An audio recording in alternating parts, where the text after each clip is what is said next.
Very very good morning friends. ప్రతి సంవత్సరం August 26న జరుపుకునే అంతర్జాతీయ కుక్కల దినోత్సవం మనుషులతో అనుబంధం పంచుకునే ఈ విశ్వాసమైన జీవులను సన్మానించే రోజు. కుక్కలు కేవలం పెంపుడు జంతువులు మాత్రమే కాదు, అవి మనిషికి స్నేహితులు, రక్షకులు, సహచరులు మరియు నిస్వార్థ ప్రేమకు నిలువెత్తు నిదర్శనం. ఈ రోజు కుక్కలు మానవ జీవితంలో ఎంత ముఖ్యమైన పాత్ర పోషిస్తున్నాయో వాటి విశ్వాసము, ప్రేమ, సేవలను గుర్తించడానికి ఒక అద్భుతమైన అవకాశం అని చెప్పాలి. అంతర్జాతీయ కుక్కల దినోత్సవం 2006లో అమెరికన్ జంతు శాస్త్రవేత్త కోలిన్ ఫైజ్ సూచనలతో ప్రారంభమైంది. ఈరోజు రెస్క్యూ డాగ్స్ సురక్షితమైన వాతావరణం అందించడం, వాటి దత్తతను ప్రోత్సహించడం మరియు కుక్కల పట్ల ప్రజల్లో అవగాహన కల్పించడం లక్ష్యంగా పెట్టుకుంది. ఈరోజు కుక్కలు మనుషుల జీవితంలో ఎలా అనుబంధం కలిగి ఉన్నాయో వాటి సేవలను, విశ్వాసం గురించి చర్చించే అవకాశం ఏర్పడింది. కుక్కలు మనుషులను నిస్వార్థంగా ప్రేమించే జీవులు. వాటి విశ్వాసము, అనుబంధం ఏ లాభాపేక్ష లేకుండా ఉంటుంది. జపాన్లోని హచ్కో అనే కుక్క కథ దీనికి ఉదాహరణ చెప్పాలి. హచ్కో తన యజమాని టోక్యో యూనివర్సిటీలో ప్రొఫెసర్ కోసం ప్రతిరోజు షిబుయా రైల్వే స్టేషన్లో వేచి ఉండేదన్నమాట. ఒకరోజు ఆ యజమాని హఠాత్తుగా మరణించినప్పటికీ హచ్కో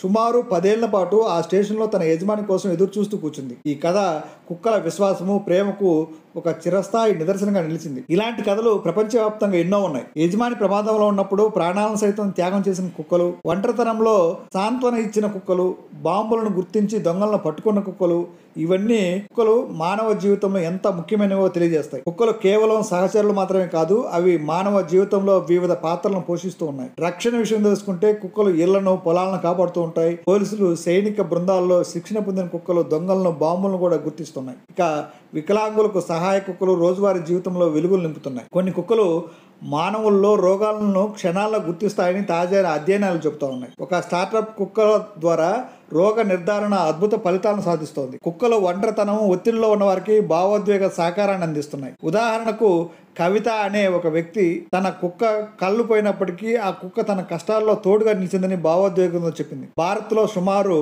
1.1 కోట్ల కుక్కలు ఉన్నాయని, అందులో ఎక్కువ శాతం వీధి కుక్కలను అంచనా వేసింది. ఈ వీధి కుక్కల సమస్య పెద్ద సామాజిక రాజకీయ చర్చగా మారింది. 2004లో దేశంలో 37.17 లక్షల కుక్కలు కాటు కేసులున్నాయని చెప్తా ఉంది. రోజుకు సగటున 10,000 కాట్లు జరుగుతున్నాయని, ర్యాబిస్ వల్ల ప్రతి ఏటా 18,000 నుంచి 20,000 మంది మరణిస్తున్నారని ప్రపంచ ఆరోగ్య సంస్థ అంచనా వేసింది.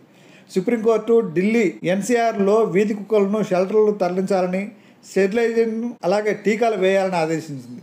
అయితే జంతు ప్రేమికులు ఈ నిర్ణయాన్ని వ్యతిరేకిస్తున్నారు. కుక్కలకు కూడా జీవించే హక్కు ఉంటుందని వాదిస్తున్నారు. ఈ సమస్యకు సమతుల్య పరిష్కారం అవసరం. వీధి కుక్కల జనాభా నియంత్రణ కోసం శాస్త్రీయ విధానాలు, షెల్టర్ల ఏర్పాటు మరియు ప్రజల్లో అవగాహన కల్పించడం చాలా అవసరం అన్నమాట. అంతర్జాతీయ కుక్కల దినోత్సవం సందర్భంగా కుక్కల పట్ల మన బాధ్యతను గుర్తు చేసుకోవాలి. ముఖ్యంగా రెస్క్యూ కుక్కలకు దత్తత తీసుకోవడం ద్వారా వాటి సంరక్షణ జీవనం అందించవచ్చు. పెంపుడు కుక్కలకు సరైన ఆహారము, ఆరోగ్య సంరక్షణ అందించడం, వీధి కుక్కల సమస్యలపై అవగాహన పెంచడం, స్టెరిలైజేషన్, టీకాలను ప్రోత్సహించడం, కుక్కలతో సమయం గడపడం, వాటి పట్ల ప్రేమ, గౌరవం చూపించడం చాలా ముఖ్యం. కుక్కలు మనిషికి కేవలం సహచరులు మాత్రమే కాదు, అవి నిస్వార్థ ప్రేమ, విశ్వాసము, సేవకు చిహ్నం. అంతర్జాతీయ కుక్కల దినోత్సవం సందర్భంగా ఈ అద్భుతమైన జీవులను గౌరవిద్దాం, వాటి సేవలను, ప్రేమలను స్మరించుకుందాం మరియు వాటి జనాభా నియంత్రణ, సంరక్షణ కోసం కృషి చేద్దాం. ప్రతి కుక్కకు ఒక రోజు ఉంటుంది అనే సామెత నిజమైన అర్థం ఈ రోజే.